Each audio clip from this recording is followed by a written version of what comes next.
So we do have some time now for questions from the audience. I wonder if we should just take a few, and then we can respond to them all together.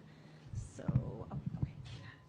Thank you. I have a question. What's the difference between the U.S. debt and the debt that African nations own? Because the U.S. debt doesn't keep the U.S. from being one of the leading powers of the world, but then African nations can't make it because of that debt that is strangling them. Should I talk? Okay. The first question is a very important question. What makes African and third world debt different from the American debt? Number one, America is never going to pay its debts. It doesn't have to. Its debts are in its own currency. We can simply print it. The African debt is not in its currency. The African debt is in U.S. dollars. Africa has to earn the U.S. dollars, and the only way it can earn the U.S. dollars is not to be assassinated for growing its own food and becoming independent and doing something that the United States does not like. The principle underlying the foundation of the World Bank, the International Bank for IBRD, research, the World Bank, is that no country should grow its own food. Africa and the third world should only grow export crops.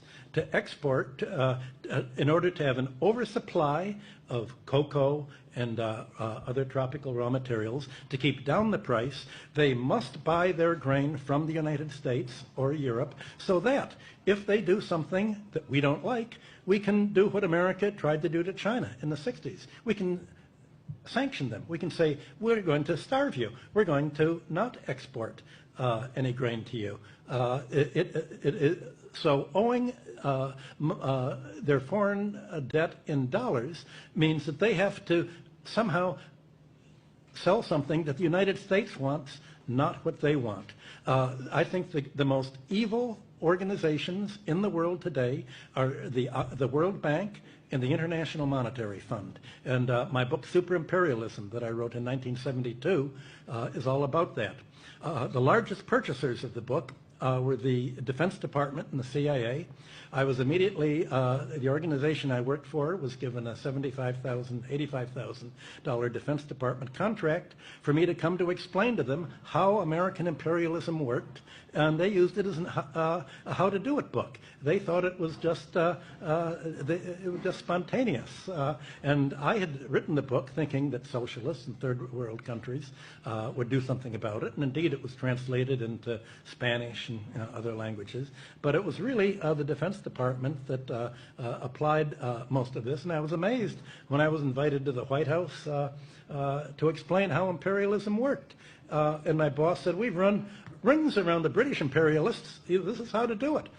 You make them owe the debts in your currency, not their own. You control their central bank and make them financially dependent on you, and then you've got a stranglehold for them. So certainly the third world countries should cancel the debts under the odious debt principle. I haven't been able to convince any of them to do it because they said if we do that, the CIA will kill us. So how do you break that cycle? That's a problem I've not been able to solve. The other thing, when you were responding to the first question, there's also something we're suffering from in Africa, the devaluation of currency as another way of... Devaluation of? The currency. Oh, currency, yes.